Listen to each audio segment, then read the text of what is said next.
dengan memberikan kuliah sehingga saya harus melakukan kuliah ini seperti ini gitu ya. Jadi saya mohon maaf dan hanya pekan ini, nanti insya Allah untuk pekan depan sudah kuliah di kelas lagi seperti biasa. Oke, untuk farmasi fisik saya mendapatkan jadwal untuk 3 pertemuan terakhir sehingga saya punya kesempatan untuk nanti di akhir pertemuan mereview, memberikan review, memberikan evaluasi pada hasil pembelajaran gitu ya. Nah, dari apa yang saya pahami ya, adik-adik sudah mendapatkan banyak materi dari dosen-dosen sebelumnya ya, sudah mendapatkan tentang ukuran partikel, mikromeritik, kemudian reologi, kalau kemudian apa namanya materi-materi yang lain gitu ya. Nah, sehingga saya akan menutup ya materi atau diskusi kita tentang farmasi fisik 2 ini dengan materi tentang tegangan antarmuka. Oke. Jadi saya akan mulai dengan presentasinya.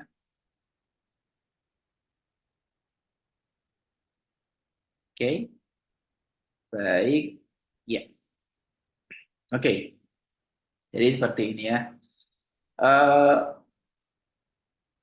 Jadi sebelum saya memulai dari topik tegangan antarmuka ini, saya ingin menyampaikan bahwa setiap topik dari farmasi fisik itu pada dasarnya adalah merupakan suatu pembelajaran bagi kita untuk mengetahui berbagai macam parameter fisikokimia yang dapat kita gunakan ya untuk memberikan evaluasi pada produk-produk farmastik. Kenapa ini penting? Karena saya perlu mengulang lagi ya bahwa farmasi itu terbagi menjadi 2 pipeline. Jadi yang pertama itu adalah farmakologi.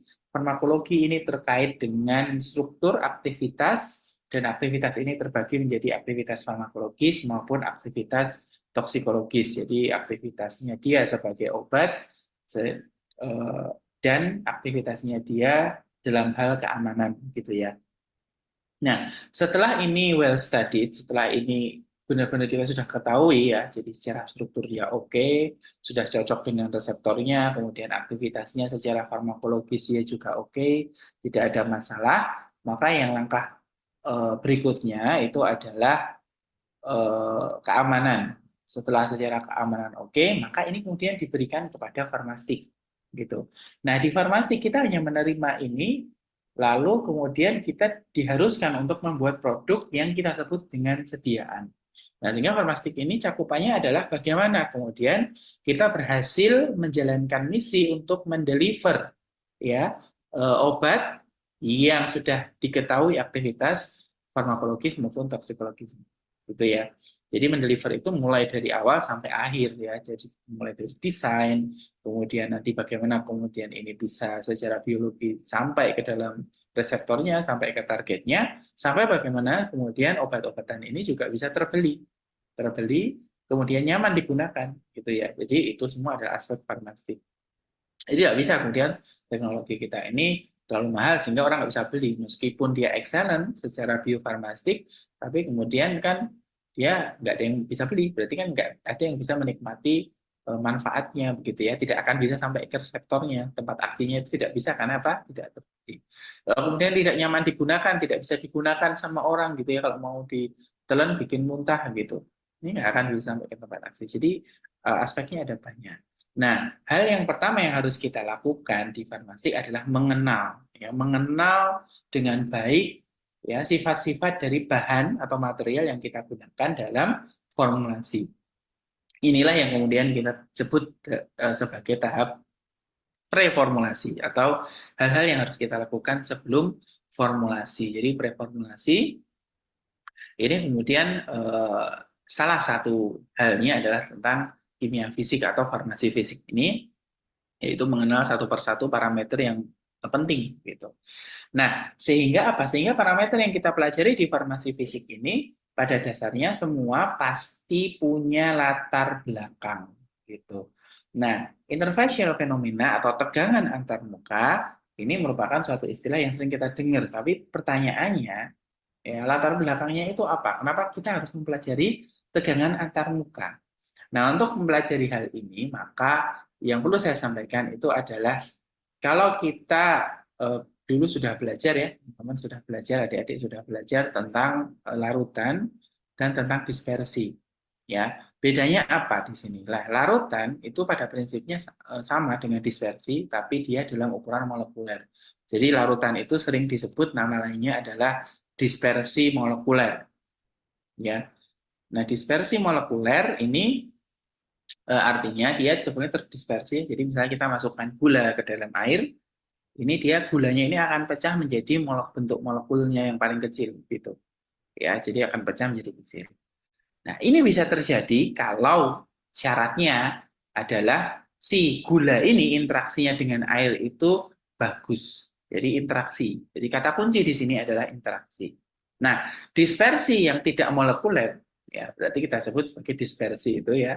Itu artinya teman-teman adik-adik sudah belajar tentang adanya koloid, tentang adanya suspensi begitu ya, tentang adanya emulsi. Nah, ini adalah dispersi yang tidak molekuler. Ya, artinya apa? Artinya ukuran globulnya itu lebih besar daripada ukuran si molekul ini. Jadi ini kumpulan molekul yang jadi satu menyentuh suatu globul. Nah, pertanyaannya, kenapa kok ini tidak bisa terbentuk larutan, tidak bisa sampai ke ukuran molekuler? Kata kuncinya adalah di apa tadi? Interaksi. Jadi artinya interaksi antara si zat ya fase disperse dengan medium pendispersinya itu tidak sebaik ya yang ada di larutan. Ya, jadi dia tidak bisa larut dengan baik gitu. Sehingga dia artinya membentuk dispersi tadi. Nah, karena interaksinya tidak baik, inilah yang kemudian membuat dia jadi memisah begitu ya. Jadi memisah, jadi tidak mau untuk berinteraksi sehingga tidak bisa membentuk larutan. Ya, itu kata kuncinya. Nah, ketika dia memisah, nah ini akan membentuk yang namanya fenomena antar muka. Kita akan coba buka dulu dengan sebuah video, tapi saya kira ini yang saya dengarkan, yang didengarkan penjelasan saya saja ya. Jadi dalam video ini itu adalah video mengenai emosi ya, di sini, mengenai emosi. Ya. Emosi itu adalah salah satu sistem dispersi di dalam farmasi yang sering kita dengar. Ya, emosi terbentuk misalnya ketika kita mencampurkan minyak dengan air. Minyak dengan air ini ketika kita gabung dalam satu sistem, misalnya dalam satu wadah, ini tidak akan bisa larut, ya, tidak akan bisa bercampur. Berbeda misalnya, sekarang kita batasi pembahasan kita di campuran cair dengan cair. Misalnya kita punya etanol, kita punya air, ya kita sering dengar ada etanol 70%, itu berarti artinya 70% etanol, 30% air. Mereka membentuk campuran menjadi satu dan ini menjadi sebuah campuran satu fase, ya. Dalam hal ini mereka bisa saling melarutkan. Nah, emosi yang terjadi adalah minyak dan air ini ketika kita campurkan dia tidak mau menjadi satu, jadi menjadi dua fase gitu. Dalam hal ini emulsi ini campuran antara minyak dengan air ini menjadi concern kita. Karena apa? Karena banyak produk-produk farmasi itu emulsi, ya emulsi sering dengar ya. Nah, emulsi ini ya ketika kita nyampurkan kita harap dia bisa tercampur meskipun dispersi ya, meskipun dia tidak melarut, itu dia bisa tercampur secara homogen. Kenapa kok kita pengen dia tercampur secara homogen? Karena ketika dia tercampur secara homogen, maka dia bisa memberikan pendosisan yang sama di setiap pemberian. Bayangin aja kalau nanti dia minyak sama airnya misah, obatnya larut di minyak, maka dia ada misalnya minyaknya ada di atas gitu ya, obatnya ini akan ada di atas semua. Jadi kalau kita tuang, ya di awal-awal obatnya terlalu banyak, di akhir-akhir obatnya nggak ada, karena hanya tinggal fase airnya. Dan ini tidak boleh terjadi. Maka di dalam emulsi yang harus kita pastikan ini adalah mereka bisa tercampur dengan homogen. Nah, masalahnya apa? Masalahnya adalah kalian bisa bayangin ya, minyak sama air itu adalah dua zat yang berbeda. Di dalam farmasi kita mengenal adanya like dissolve like. Jadi yang sifatnya mirip itu saling melarutkan. Sifat mirip ini ada tiga pengertian ya yang semuanya merujuk pada polaritas. Polaritas kita kemudian mengenal adanya lipofil, hidrofil. Senang sama yang polar, hidrofil, senang sama yang non polar, lipofil, gitu ya. Lipofil atau hidrofob, hidrofil atau lipofob. Nah, pada prinsipnya seperti itu. Mereka membentuk dispersi itu kembali lagi karena mereka tidak saling cocok, gitu ya, tidak bagus interaksinya. Karena mereka tidak bagus interaksinya, ini mereka kemudian misah. Nah, ini bisa kita bayangkan dalam suatu sistem emulsi yang isinya minyak dan air, kalau kita paksa kita campur menjadi satu, yang akan terjadi itu adalah mereka akan menjadi tidak nyaman, gitu ya. Kalau kita misalnya bayangin ya di kita sendiri gitu, kita ketemu sama orang yang kita nggak senang, kita benci, terus kita dipaksa ada di dalam satu ruangan yang kecil gitu ya, harus duduk bersebelahan. Yang akan terjadi apa? Kita nggak akan nyaman. Kita akan, yang kan pasti kita lakukan itu adalah memperkecil interaksi kita sekecil mungkin dengan dia, kan begitu ya. Kalau bisa nggak ngobrol gitu kan. Kalau terpaksa harus ngobrol, kalau bisa nggak usah lihat mukanya gitu ya.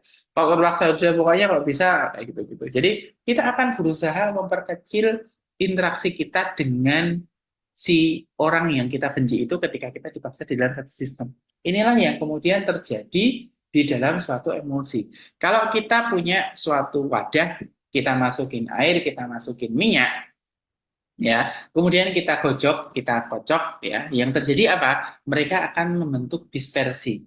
Tapi kalau kita diamkan, yang terjadi adalah dia akan memisah. Nah, proses memisah ini adalah usaha dari si sistem untuk meminimalisir interaksi, ya kan? Karena apa? Karena ketika kita kocok, mereka bercampur menjadi suatu dispersi, menjadi emulsi, itu luas permukaan kontak mereka itu menjadi besar. Karena luas permukaan kontak mereka menjadi besar, kan interaksinya besar tuh. Nah, mereka ingin mengurangi interaksi itu dengan cara memisah. Nah, kalau dia sudah memisah, itu artinya luas permukaan kontak mereka menjadi lebih kecil. Dan ini yang mereka lakukan untuk itu tadi, mengurangi luas permukaan kontak tadi. Nah, luas permukaan kontak ini yang ingin kita bahas. Jadi si permukaan kontak ini yang kita bahas ya. Kenapa kok dia seperti itu gitu ya. Nah, ini kalau kita lihat di dalam gambar ini ya. Di gambar ini ada suatu meja, meja ini punya permukaan. Kita sering nyebutnya permukaan meja. Oke, permukaan meja. Tapi yang kita tidak tahu adalah bahwa sebenarnya di atas meja ini ada udara. Ya, dan udara dengan meja ini akan membentuk kontak. Jadi antar muka, interface. Ya. Jadi kalau kita di sini lihat permukaan meja, tapi sebenarnya di situ juga ada permukaan udara, gitu. Nah, dua permukaan yang menjadi satu ini menjadi antar muka atau interface. Nah, interface ini bisa terjadi untuk semua zat kecuali gas dengan gas. Karena seperti yang kita sudah pelajari di Farmasi Fisik 1 semester kemarin, gas dengan gas itu tidak bisa membentuk antar muka karena dia tidak terjadi interaksi molekuler, gitu ya. Jadi gas itu kan bergerak bebas, mengisi ruangan, itu terjadi karena dia tidak mengalami interaksi molekuler. Nah, karena kita tidak mengalami interaksi molekuler, maka tidak akan membentuk juga yang interface atau antar muka. Jadi antar muka ini terjadi di fase-fase atau zat-zat wujud yang lain, ya, kecuali gas dengan gas. Jadi asal ada satu yang bukan gas, itu bisa membentuk yang namanya interface. Jadi itu adalah pengertiannya dari si interface ini.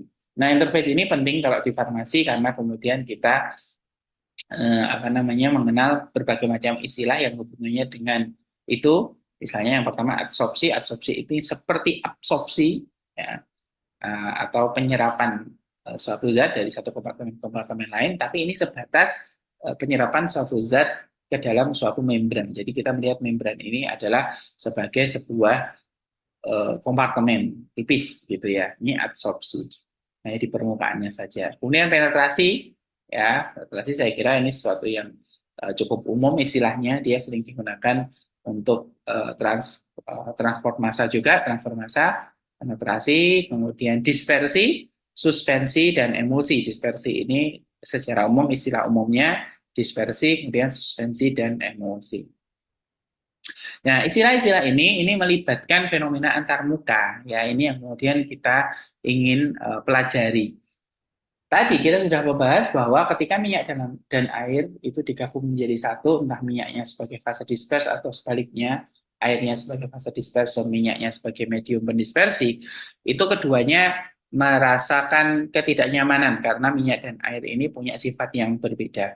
Kalau sifatnya ini tidak nyaman, maka kemudian dia ingin mengurangi luas permukaan atau interaksi. Ya. Tapi sebenarnya apa sih yang dia kurangi? Nah, ini yang kita sebut sebagai tension ya atau tegangan. Kembali lagi ke analogi kita tadi ya, kalau misalnya kita ada di dalam satu ruangan dengan orang yang kita nggak suka, kita dipaksa untuk melihat wajahnya gitu ya, dipaksa untuk kemudian ngobrol sama dia, maka yang terjadi itu adalah ketegangan, ya, tension. Ya. Ini juga sama, istilahnya adalah tension, tegangan. Jadi, kalau ada dua permukaan bertemu, itu akan terjadi yang namanya tension. Nah, tension ini apa sih sebenarnya? Tension ini untuk menjelaskan fenomena bahwa ini ya, kita berikan contoh, ini suatu globul air, cairan.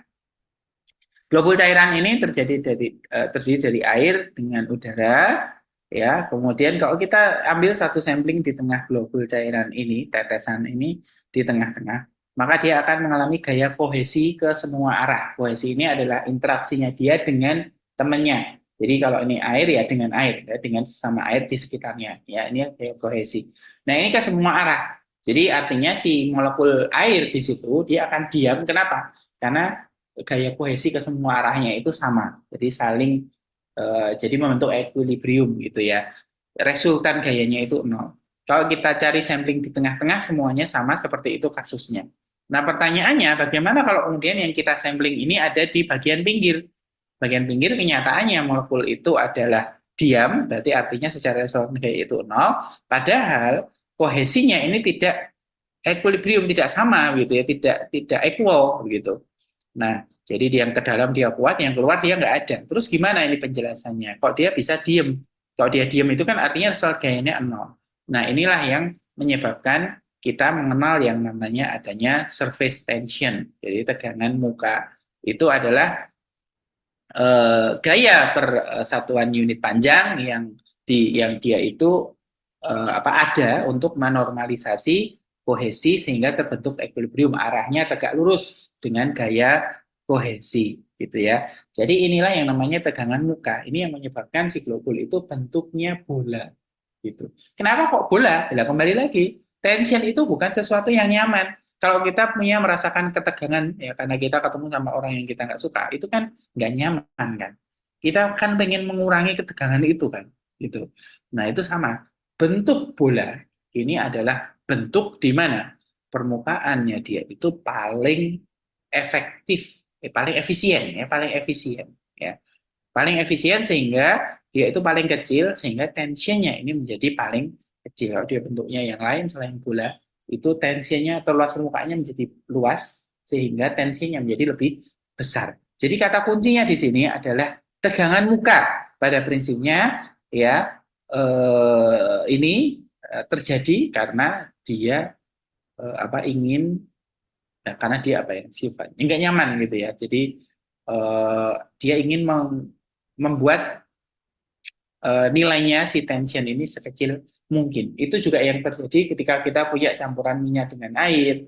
Itu kan dia misah itu karena ingin supaya tensionnya sekecil mungkin gitu ya. Nah,